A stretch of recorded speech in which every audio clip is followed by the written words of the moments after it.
According to those who were there, the phone rang at 2:17 a.m.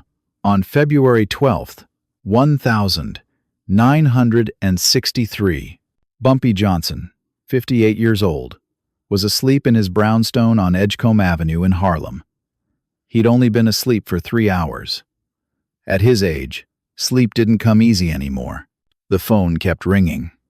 Bumpy picked up. "Brother Bumpy, they're going to kill me. I need your help." Bumpy recognized the voice immediately. Malcolm X. The story goes that Bumpy sat up in bed, asked one question. "Who?" "Everyone," Malcolm replied. "The nation, the FBI, the racists. Everyone wants me dead, and I don't know who's coming first." Legend has it that Bumpy didn't hesitate, didn't ask questions, just said, "Where are you right now?" "Home, with Betty and the children." "Stay there. I'm sending 4 men to your house within the hour. They'll watch the perimeter. Nobody gets close without going through them." "Brother Bumpy, I can't ask you to." "You're not asking. I'm offering. We'll talk tomorrow about long term. Tonight, you sleep safe. That's settled." Malcolm X, the man who faced down racism, police brutality, and government surveillance without flinching, said something he rarely said. "Thank you." According to Harlem oral history, Bumpy made 3 phone calls after hanging up with Malcolm. Within 45 minutes, 4 armed men were stationed around Malcolm X's house in Queens, 2 watching the front, 2 watching the back, rotating shifts every 6 hours. For the next 2 years, until the day Malcolm X died, Bumpy Johnson provided protection, sometimes visible, often invisible, always present. This is the story of that friendship, a bond between a gangster and a revolutionary, a relationship that saved Malcolm's life multiple times before the bullet that finally found him on February 21st, 1965. And it's a story most people have never heard, because neither man talked about it publicly, because alliances like this don't fit neat historical narratives, because a gangster protecting a civil rights leader complicates the simple story we tell about heroes and villains. But according to those who knew both men, this friendship was real, it mattered, and it changed history. To understand why Malcolm needed Bumpy's protection in 1963, you need to understand what Malcolm had become. Malcolm X, in 1963, was not the Malcolm X we remember from history books. He was more dangerous, more radical, more threatening to people in power. Malcolm had joined the Nation of Islam in 1952 while in prison. By 1963, he'd become the nation's most powerful voice, the man who recruited thousands, the man who spoke truth about white supremacy when everyone else spoke carefully. But in late 1962 and early 1963, Malcolm started seeing things in the Nation of Islam that troubled him: financial corruption, Elijah Muhammad's personal conduct, the organization prioritizing money over mission. Malcolm began asking questions, quietly at first, then more openly. And when you question leaders who see themselves as prophets, you become an enemy. According to multiple sources, including Malcolm's own autobiography and interviews with Nation of Islam members, who later left the organization, by February 1963, the nation's leadership had decided Malcolm X needed to be silenced, permanently if necessary. At the same time, Malcolm was under FBI surveillance. J. Edgar Hoover considered Malcolm one of the most dangerous black men in America. The FBI had 12 agents assigned to Malcolm full-time. His phones were tapped, his movements tracked, his associates investigated. And beyond the nation and the FBI, white supremacist groups were openly calling for Malcolm's death. The KKK, neo-Nazi groups, citizens' councils in the South. They published his address, sent death threats weekly. Malcolm X had enemies in 3 directions, and each one had the means and motivation to kill him. People say that Malcolm wasn't afraid of death. That's true. But Malcolm was a father. He had 4 young daughters. His wife Betty was pregnant with twins. And Malcolm understood. His enemies wouldn't just kill him. They'd target his family. That's when Malcolm called Bumpy Johnson. Because Malcolm knew something most people didn't. Bumpy Johnson protected Harlem. And anyone who touched someone under Bumpy's protection would answer to him. That protection was Malcolm's only insurance policy in a world where everyone wanted him dead. Legend has it that Bumpy Johnson and Malcolm X first met in 1952, before Malcolm became famous. Malcolm Little, as he was known then, had just been released from prison. He'd served 7 years for burglary. During that time, he joined the Nation of Islam, changed his life, changed his name to Malcolm X. Malcolm moved to Harlem in 1952 to help build Temple No. 7, the nation's Harlem mosque. He was 27 years old, intense, focused, on fire with purpose. According to those who tell this story, Malcolm was walking through Harlem one afternoon when he saw a crowd gathered on Lenox Avenue. A young man had been beaten by police. Badly, for no reason except being in the wrong place at the wrong time. Malcolm walked up to the crowd, started talking, not yelling, just explaining. This is what the system does to us. This is why we need to build our own power. This is why black people need to stop waiting for white approval and start demanding justice. The crowd listened. Malcolm had that effect. When he spoke, people stopped and paid attention. Bumpy Johnson was in that crowd. People say he stood in the back, watching this thin young man in a cheap suit speaking truth that most people were afraid to say out loud. After Malcolm finished, Bumpy walked up to him, extended his hand. "You speak truth, brother. What's your name?" "Malcolm X." "I'm Bumpy Johnson." "You're new to Harlem?" "Yes, sir." Legend has it that Bumpy said this: "You keep speaking truth like that, you're going to make enemies. Powerful enemies. When that happens, come find me. Harlem protects its truth-tellers." Malcolm thanked him. But at that time, 1952, Malcolm didn't think he needed protection. He had faith. He had the nation. He had Allah. 11 years later, in 1963, when faith wasn't enough and the nation had turned against him, Malcolm remembered Bumpy's words, and he called. According to those who knew both men, Bumpy and Malcolm stayed in contact throughout the 1,950 seconds. Not close friends, more like mutual respect. Malcolm preached against crime, drugs, and alcohol. Bumpy ran illegal operations. They existed in different worlds, but they shared something important: love for Harlem, commitment to protecting black people, understanding that the system was rigged against them. That shared understanding created a bond, and when Malcolm needed protection in 1963, that bond became a lifeline. According to Harlem oral history, Bumpy Johnson stopped at least 3 attempts on Malcolm X's life between February 1963 and February 1965. The first attempt happened in March 1963. The story goes that 2 men from the Nation of Islam's Newark Temple drove to Malcolm's house in Queens at 3 a.m. They parked across the street, watching, waiting for the right moment. They didn't know Bumpy's men were watching too. One of Bumpy's associates, a man named William "Bub" Hewlett, approached their car, knocked on the window. When the driver rolled it down, Bub said 6 words: "Wrong neighborhood. Go back to Newark." The men tried to play it off. "We're just visiting a friend." Bub leaned in, his voice calm. "You came here to hurt Brother Malcolm. That's not happening. You got 2 choices: drive back to Newark right now, or explain to your families why you never came home. Choose fast." People say the men drove away within 30 seconds. The next morning, Bumpy called Malcolm. told him what happened. Malcolm asked how Bumpy knew about the threat. Legend has it that Bumpy said, "Brother, when someone parks outside your house at 3 a.m. with no lights on, they're not visiting friends. They're planning violence. And nobody plans violence against you while I'm breathing."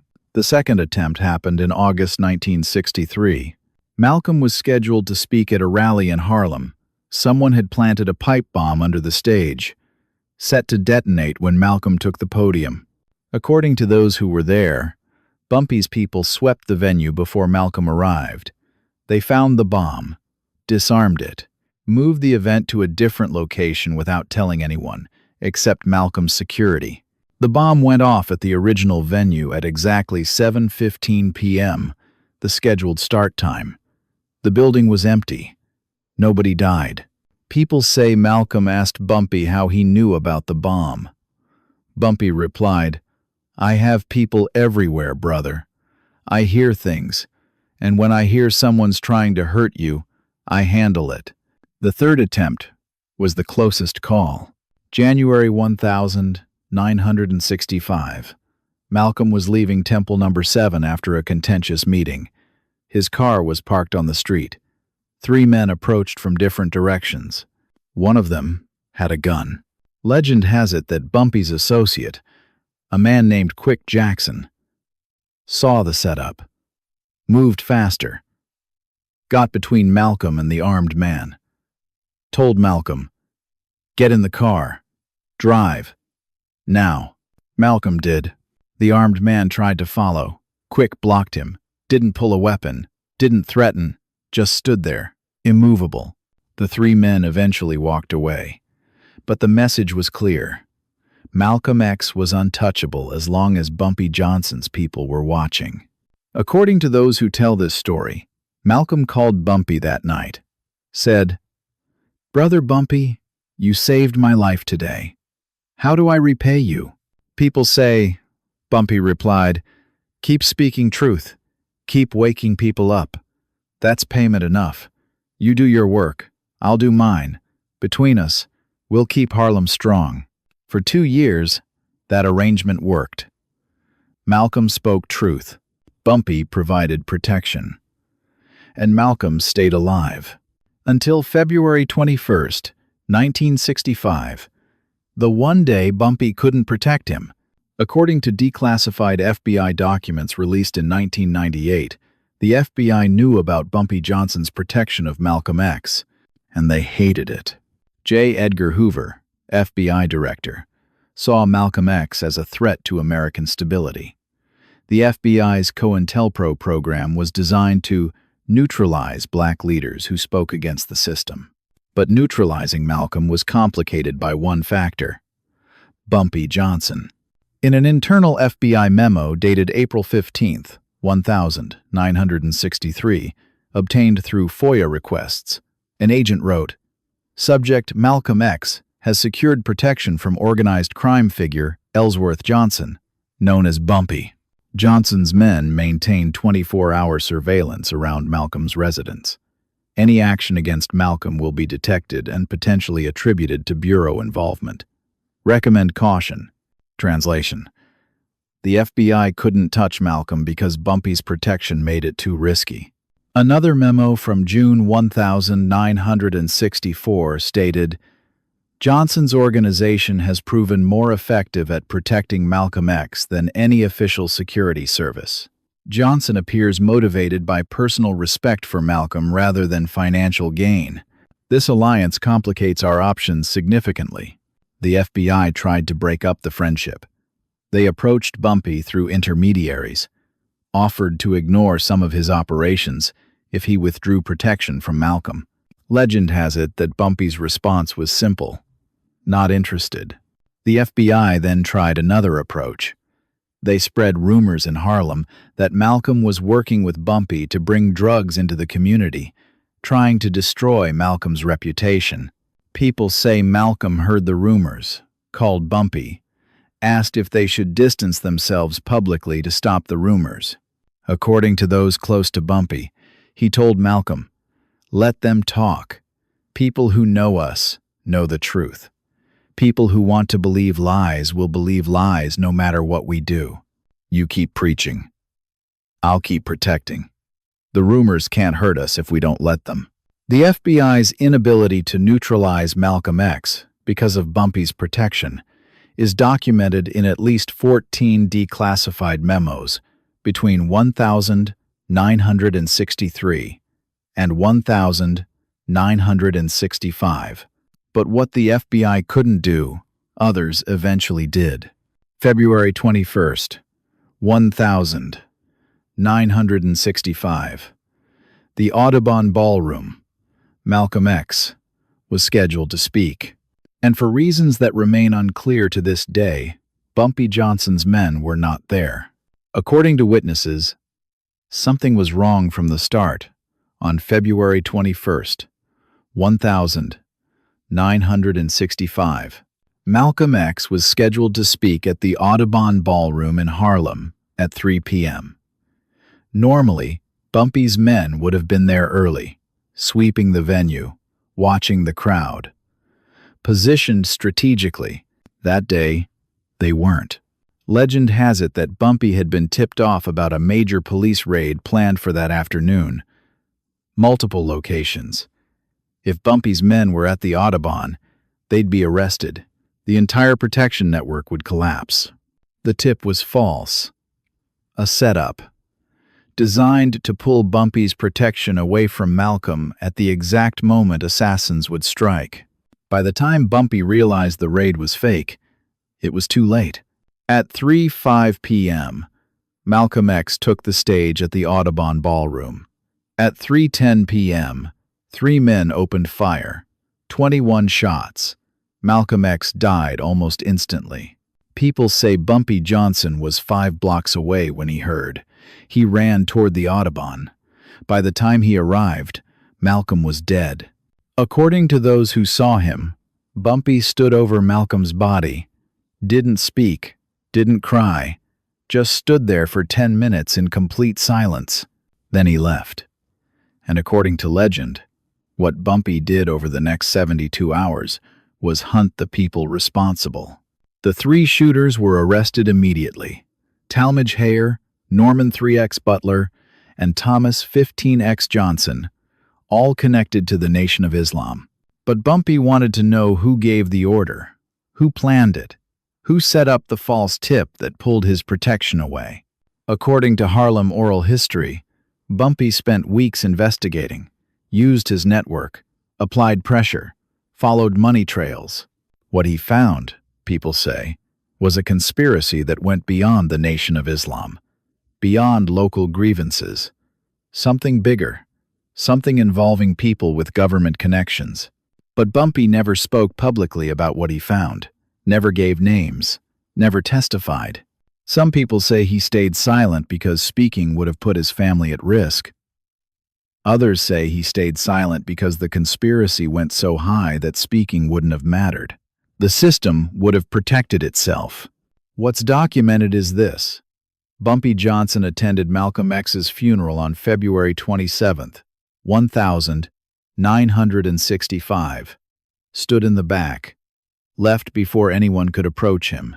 And 3 days later, Bumpy called Betty Shabazz, Malcolm's widow, offered her money, protection for her and the children, anything she needed.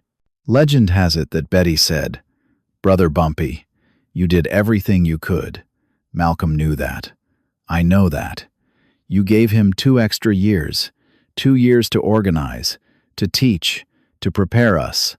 That's more than anyone else could have done." People say Bumpy replied, "It wasn't enough.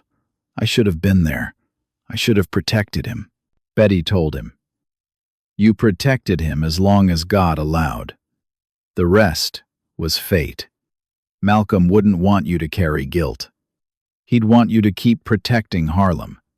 That's his legacy. That's your promise." According to those close to Bumpy, that conversation changed him.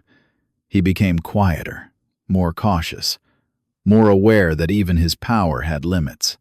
Malcolm X's assassination proved that some forces are stronger than street power. Some conspiracies are beyond one man's ability to stop. But for 2 years, Bumpy Johnson tried.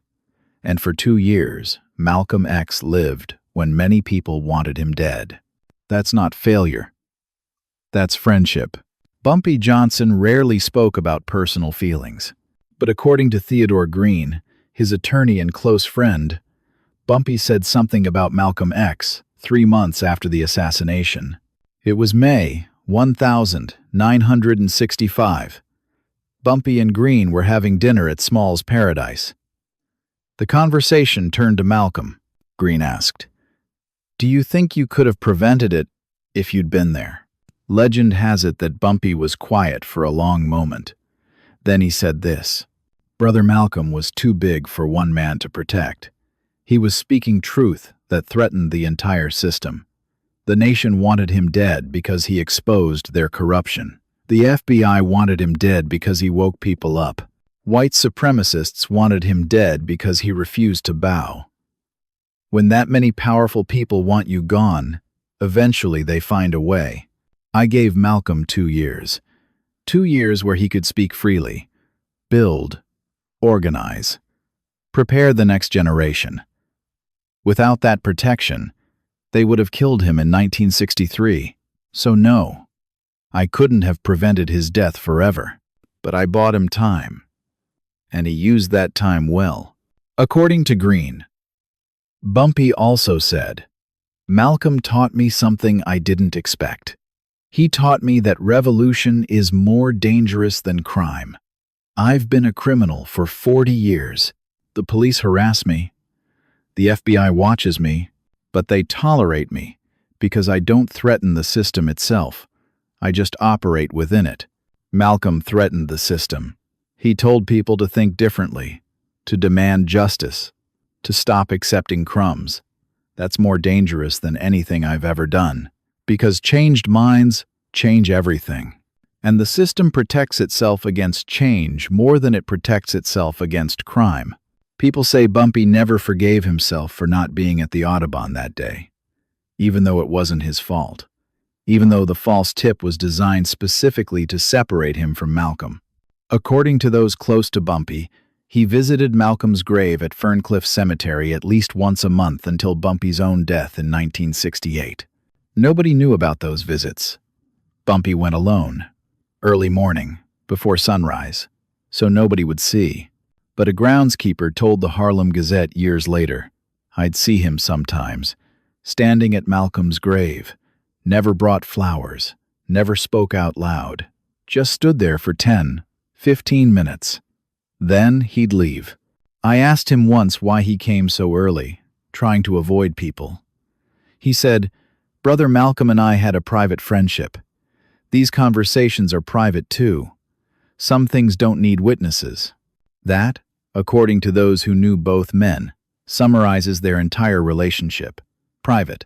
Built on mutual respect, never publicized for political points. Just two men who saw something in each other, worth protecting. A gangster and a revolutionary. A friendship the world wasn't supposed to know about.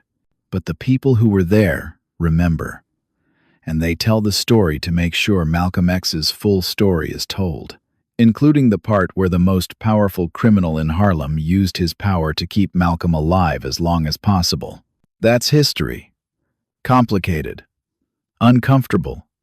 Real. The meaning of this story isn't about glorifying criminals.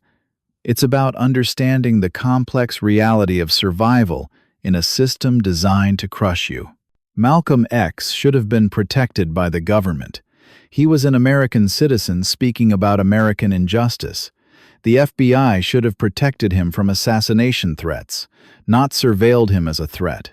But America, in the 1,960 seconds, didn't protect black revolutionary voices. It silenced them.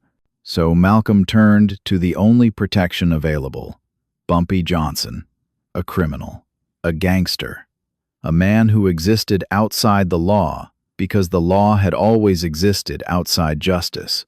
That's the tragedy at the heart of this story. Bumpy Johnson shouldn't have been Malcolm X's protector. The United States government should have been. The NYPD should have been. The legal system should have worked. But it didn't. So Bumpy did what the system refused to do. He protected a truth teller. He used illegal power to shield a legal voice.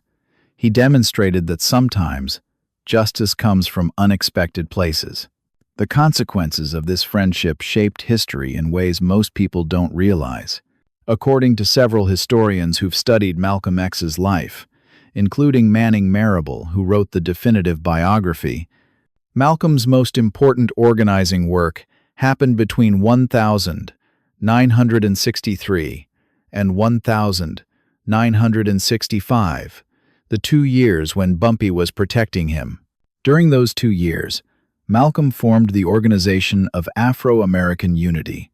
He traveled to Africa and the Middle East, building international solidarity. He began connecting American racism to global colonialism. He started the intellectual foundation that would influence the Black Power movement, hip-hop culture, and international human rights advocacy for the next 50 years.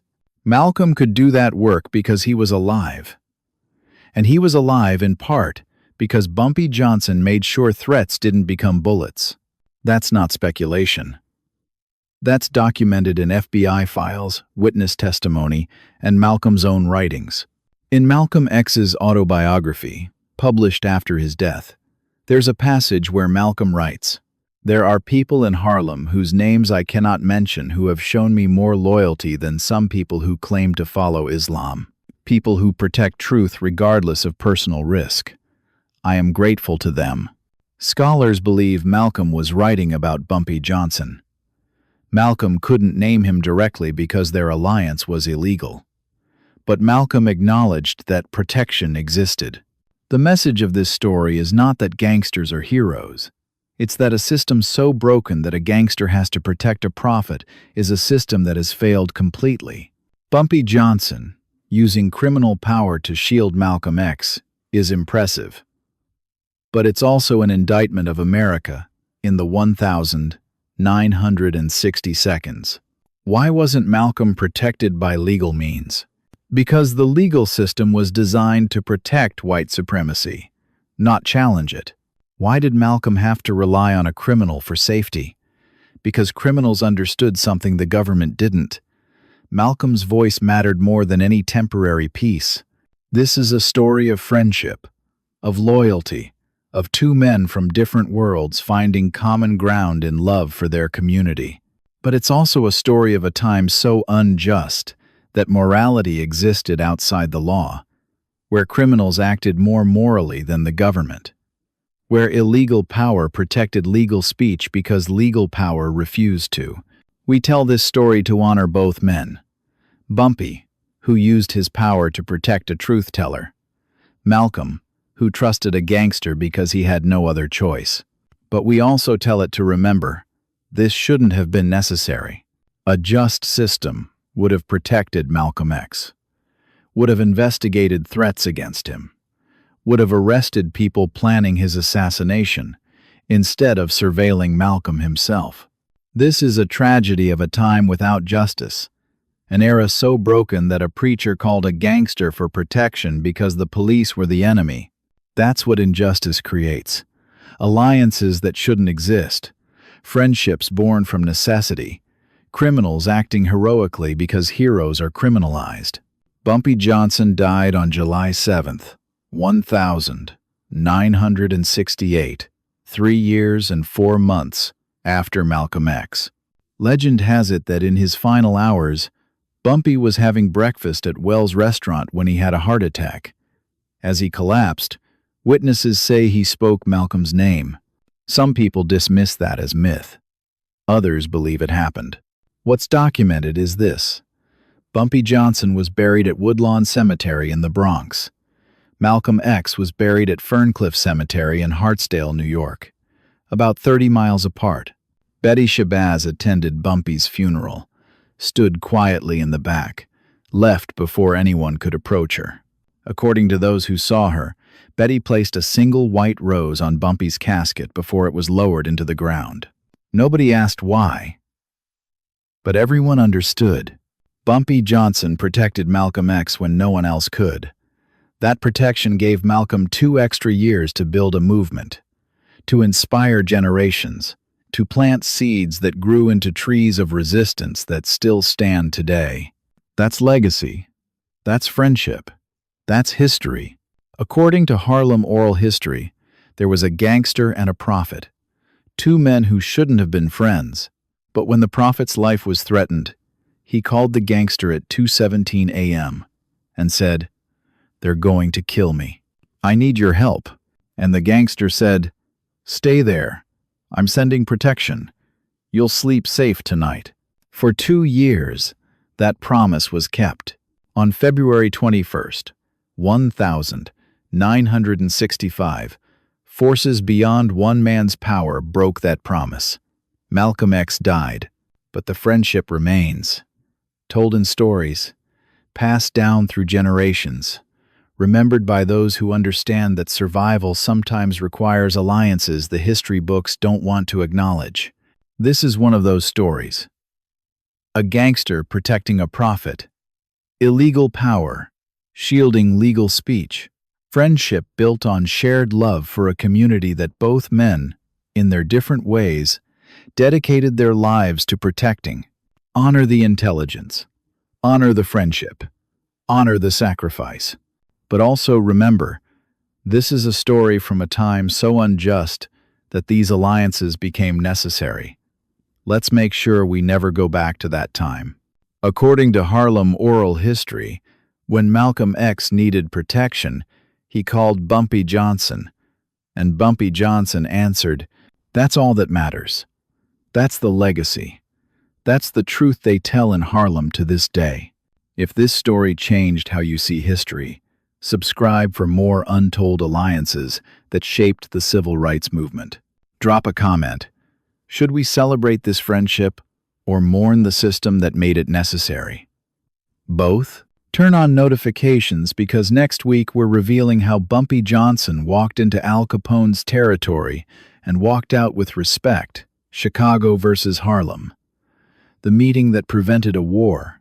Remember, Bumpy Johnson protected Malcolm X, not for glory, but for Harlem. That's love. That's loyalty. That's legacy. This is a story from a time without justice, a reminder of what injustice creates, and a call to build a world where prophets don't need gangsters for protection. Rest in power, Malcolm X and Bumpy Johnson, 2 men who proved that friendship transcends the boundaries society draws. 2 men who protected each other in a world determined to destroy them both.